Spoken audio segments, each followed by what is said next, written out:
네, 뉴욕 증시 다우지수가 특히 강하게 올라가는 흐름이었습니다. 아무래도 이제 부채 한도에 대한 그런 우려가 많이 줄어들었다라는 것이 시장의 분위기를 반전시키는 그런 재료가 됐었는데요. 이 내용은 유럽에서도 이미 시작이 되는 모습이었습니다. 자, 김민아 캐스터 연결해서 내용 보겠습니다. 유럽도 분위기가 좋았네요. 네, 그렇습니다. 유럽 증시 일제히 강한 흐름으로 거래를 마쳤습니다. 주요국들 독일, 프랑스, 영국 일제히 1% 넘는 강세로 거래를 마쳤는데요. 부채 한도 협상에 대한 훈풍이 지속이 됐고 여기에 금리와 관련해서도 미국에서 한번 뛰어넘을 것이다. 이러한 전망이 나오면서 유럽 증시도 강한 상승세를 나타냈습니다. 범유럽 지수인 유로스톡스 50 지수도 함께 살펴보시죠. 네, 유로스톡스 50 지수 살펴보도록 하겠습니다. 앞서서 제가 살펴드렸다시피 주요국들의 증시가 일제히 강한 흐름을 나타내면서 유로스톡스 50 지수도 1.55% 오른 4,323포인트 선에서 거래를 마쳤습니다. 이어서 원유 선물 가격 흐름 살펴보시죠. 원유 가격도 이번에는 상승세를 나타냈습니다. 0.18% 오른 71.87달러에 거래를 마쳤는데요. 전일 금요일 시장에서는 이렇게 원유가 오른 데에는 오펙 플러스 회의를 앞두고 기대감이 반영이 됐기 때문입니다. 오펙 플러스에서 추가로 감산할 것이라는 전망이 금요일 시장에 반영이 되면서 71달러 선까지 다시 한번 오르는 모습이 연출됐습니다. 네, 이렇게 유럽 증시 그리고 원유 선물 가격 흐름까지 살펴드렸고요. 이어서 미국 증시 마감 상황은 SH인베스트먼트 김선영 연구원 연결해 보겠습니다. 안녕하세요. 네, 안녕하십니까? 네, 지난주 금요일 미국 증시 어떻게 마감했을까요? 예, 미국 경제의 연착륙 기대감이 커지면서 지난 금요일 뉴욕 증시는 지수별로 1에서 2% 넘는 급등세로 거래를 마쳤고 지난 한 주간으로 S&P 500은 1.8%, 다우지수는 2%, 나스닥 지수는 2.04% 상승하면서 장중 13개월 만에 최고치를 기록했으며 6주 연속 상승해 2020년 1월 이후 최장기간 상승세를 유지했습니다. 5월 중 미국 내 고용은 크게 증가했지만 일자리를 찾는 사람들이 늘어나면서 실업률이 7개월 만에 최고치인 3.7%로 상승하는 등 5월의 고용 보고서는 연방준비제도가 오는 2주 후 금리 인상을 건너뛸 가능성을 높여주고 있다는 분석인데요. 시장은 가파른 신규 고용 증가에도 불구하고 금리 동결을 예상하는 가운데 연준이 이번 FOMC에서 금리를 동결할 가능성을 약 72% 정도로 예상하고 있습니다. 지난주 금요일 S&P 500의 11개 업종 모두가 상승했던 가운데 소재 업종이 3.4% 상승하면서 가장 큰 폭으로 올랐고 이미 소비재, 헬스케어, 금융업의 상승이 두드러졌으며 벤치마크인 10년 만기 국채금리는 전일 대비 상승한 3.69%, 반면 증시의 공포지수로 여겨지는 VIX 인덱스는 6.7% 급락하면서 2020년 2월 이후 최저 수준인 14.6에 마감되면서 눈길을 끌었습니다. 특징 종목들을 보면 시장의 예상을 대폭 상회한 분기 실적 발표로 프리미엄 요가 웨어 업체 룰루레몬 아슬레리카의 주가가 11% 급등했고 모간 스탠리가 목표 주가를 기존의 185에서 190달러로 높인 데 따라 애플의 주가가 0.48% 상승했던 반면 부진한 지난 분기 실적 발표로 실리콘밸리 기반의 사이버 보안 업체인 센티넬1의 주가는 무려 35%의 폭락세로 거래를 마쳤습니다. 말씀드린 대로 미국의 5월 비농업 부분 일자리가 33만 9천 개가 증가해 예상치였던 19만 개를 훌쩍 뛰어넘었습니다. 금리를 인상해도 코로나19 이후에 공백이 된 일자리가 많아 수요가 충분히 이어지고 있다는 분석인데요. 노동부에 따르면 5월 중 비농업 부분 일자리는 33만 9천 개가 늘었고 분야별로는 레저 접객업, 사무 서비스업, 정보 공공직, 의료 보건업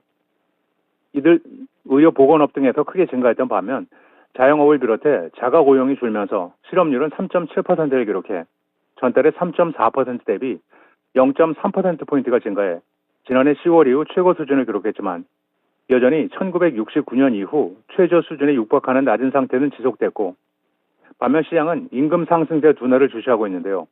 평균 시급은 전월 대비는 0.3%, 전년 동월 대비로는 4.3%가 올랐고 전월 비로는 시장 전망에 일치했으며 1년 전과 비교한 상승률은 예상보다 0.1%포인트가 낮았으며 1월에 평균 주당 노동시간 역시 한 달 전보다 0.1시간이 줄어든 34.3시간을 기록한 것으로 나타나고 있습니다.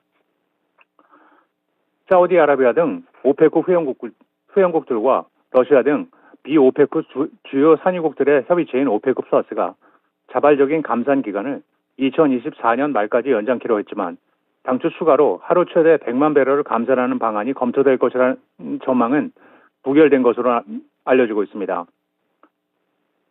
로이터 통신 등에 따르면 오페크는 정례 장관급 회의 이후 성명을 통해 주요 산유국들의 자발적 감산 기간을 연장한다고 밝혔는데요.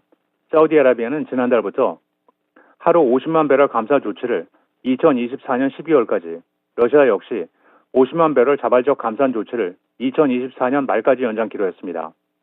오페크 플러스는 앞서 지난해 10월 하루 200만 배럴 감산에 합의했고 지난 4월에는 하루 115만 배럴 규모의 자발적 추가 감산을 깜짝 발표해 시장을 놀라게 한 바 있는데요.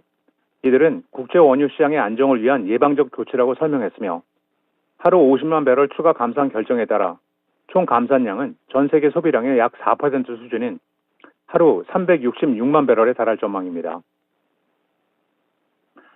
프라임 멤버들에게 통신 서비스를 저렴한 비용이나 무료로 제공할 수 있는지를 타진하기 위해 버라이전, T-모빌, AT&T, 디시 네트워크 등의 업체들과 협상 중이라는 보도로 지난 금요일 아마존의 주가가 1.2% 상승했던 반면 이들 주요 통신사들의 주가는 일제히 3에서 5% 이상 급락했으며 반면 위성-TV 서비스 업체 디시 네트워크는 이번 거래가 성사되면 가장 큰 이득을 볼 것으로 전망이 되면서 16%가 폭등했습니다.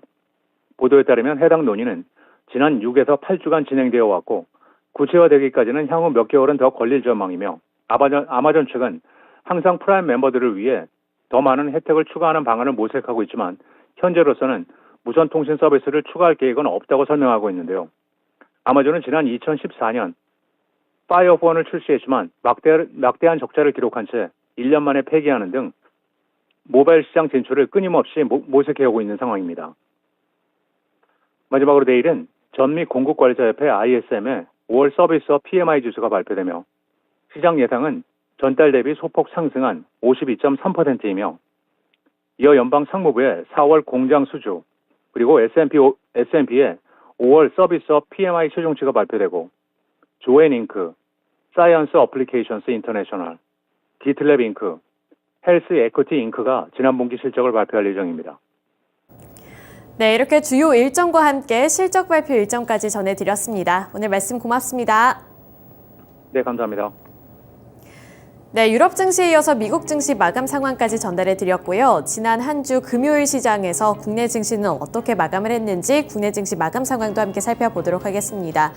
국내 증시는 일제히 강한 흐름으로 거래를 마쳤습니다. 특히 코스피 지수는 1.25% 오른 2601포인트에서 거래를 마쳤는데요. 정말 오랜만에 2600포인트 선에 복귀를 하는 모습으로 거래를 마쳤습니다. 업종별로 더 자세하게 살펴볼 텐데요. 우선 바로 눈에 띄는 종목들이 있는데 대형주 중심의 상승세가 이번에도 나타났습니다.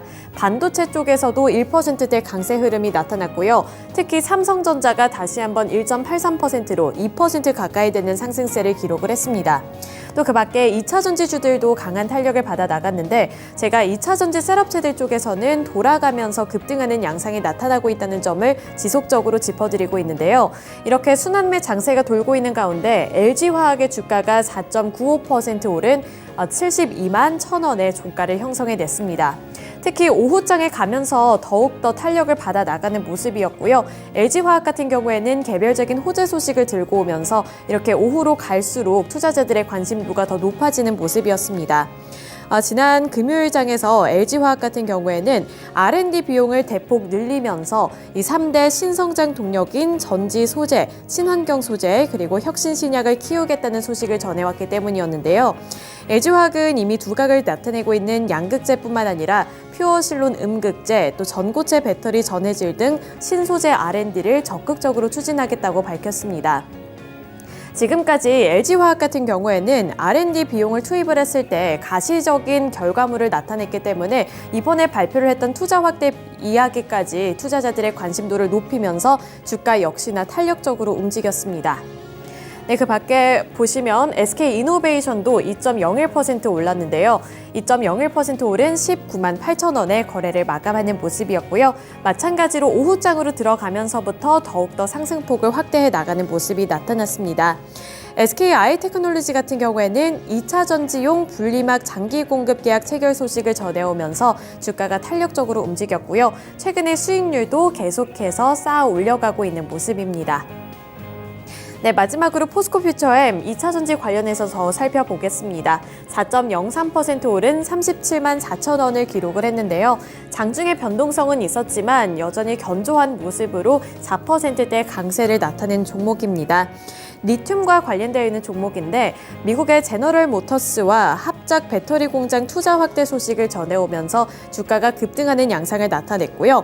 또 북미 양극재 합작사인 얼티엄캠의 생산 능력 확대를 위한 2단계 투자에 나섰다는 소식까지 호재로 작용이 됐습니다. 양극재 생산 공장 증설과 중간 소재인 전구체 공장의 신설을 2020년에 완공하는 것을 목표로 두고 있다고 밝히며 투자자들의 매수세가 몰렸고요. 따라서 포스코 퓨처엠의 주가도 4% 넘게 올랐습니다. 네, 화학 sek터 잠시 더 보도록 하겠습니다. 화학 섹터에서 이렇게 2차 전지 주들도 강한 흐름을 나타냈는데 보시면 일부 친환경 에너지 관련 종목들도 상승불을 켜내는 모습이었는데요. 태양광 에너지 그리고 풍력 에너지와 같은 이런 친환경 에너지주들이 또 금요일 시장에서 주목을 받았다는 점까지 짚어드리도록 하겠습니다. 네, 이렇게 2차 전지 살펴봤고요. 이어서 반도체주들 살펴보겠습니다. 최근에 반도체주들이 약진을 나타내고 있는데 증권가의 전망도 나쁘지가 않습니다. 특히 반도체 같은 경우에는 업황 턴어라운드 기대감을 많이 받으면서 최근에 투자 심리가 많이 개선이 되고 있는 종목들인데요. 우선 반도체 업황 개선 기대로 국내 증시가 하반기에도 전체적인 상승세를 보일 것이라는 증권가 전망이 나오고 있는데요. 따라서 실적을 베이스로 한 턴어라운드가 가능해 보이는 종목들에 집중을 해야 한다. 이런 전망도 제시가 되고 있습니다. 특히 업황이 바닥을 치고 올라오고 있는 반도체에 주목을 해볼 만한 필요성이 있다. 이러한 의견도 많이 나오고 있는데요. 국내 반도체 업종 전체의 4분기 영업이익 전망치는 3조 6,370원으로 2분기 대비 큰 폭으로 개선될 것으로 예상이 되고 있습니다. 특히 그중에서도 삼성전자의 영업이익은 2분기 6,402억 원에서 4분기에는 5조 290억 원으로 대폭 늘어날 것이라는 전망이 제시가 됐는데요. 따라서 1.83% 오른 72,200원까지 올라서면서 72,000원 선으로 복귀하는 모습까지 포착이 됐습니다. 네, 이어서 코스닥 시장으로 넘어가 보겠습니다. 코스닥 지수는 4거래일 연속으로 상승세를 이어갔는데요. 4거래일 연속 상승하며 868포인트에서 거래를 마쳤습니다. 업종별로 더 자세하게 뜯어볼 텐데요. 보시면 코스닥 시장에서는 반도체주들이 쉬어가는 흐름을 나타냈고요. 반면에 2차 전지주들은 다시 한번 빨간불을 켜냈습니다. 에코프로 BM이 2.2% 오르면서 25만 5천 원의 종가를 형성해 냈고요. 마찬가지로 장 초반보다 마감 때 더 상승폭이 확대되는 모습이 포착이 됐습니다. 또 LNF도 0.38% 올랐고요. 소폭이지만 26만 7천 원까지 올라서는 모습이었는데 반면에 LNF 같은 경우에는 장 초반부에 조금 더 급등하는 양상이 나타났고요. 마지막으로 갈수록 이렇게 탄력이 줄어드는 모습이 연출이 됐습니다. 그리고 또 이렇게 2차 전지 소재주들 중에서 리튬 관련 종목들 금요일 시장에서 두각을 드러냈습니다. 2차 전지 관련 종목들이 일제히 오른 가운데 그 훈풍에 올라타면서 리튬 관련 종목들 주목을 받았고요. 대표적인 종목으로 하이드로 리튬이 있고요. 강원 에너지도 급등을 했습니다. 또 포스코 엠텍도 3.11% 올랐는데요. 주가까지 함께 살펴보시죠. 포스코 엠텍은 3.11% 오른 24,850원의 종가를 만들어냈고요. 장 초반에 급등을 했고요. 그 이후에 오후장에 들어서는 탄력이 조금은 둔화되는 주가 양상을 나타냈습니다. 또 하이드로 리튬도 2.49% 오른 34,950원의 종가를 만들어냈는데 하이드로 리튬 같은 경우에는 장중의 변동성이 상당히 강했다는 점도 참고를 해보셔야겠습니다.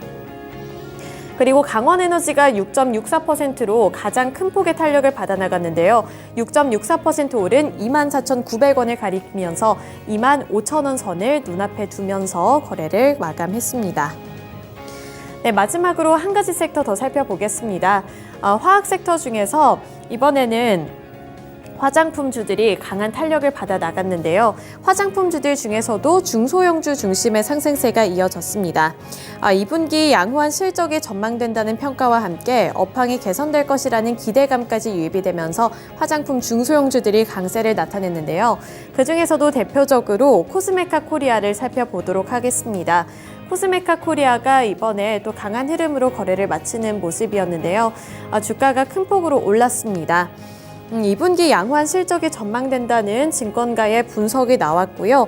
하나증권에서는 2분기 연결 기준 매출액이 전년 대비 19% 증가할 것으로 전망을 했고, 또 영업이익 같은 경우 전년 대비 208% 증가할 것으로 전망을 했습니다.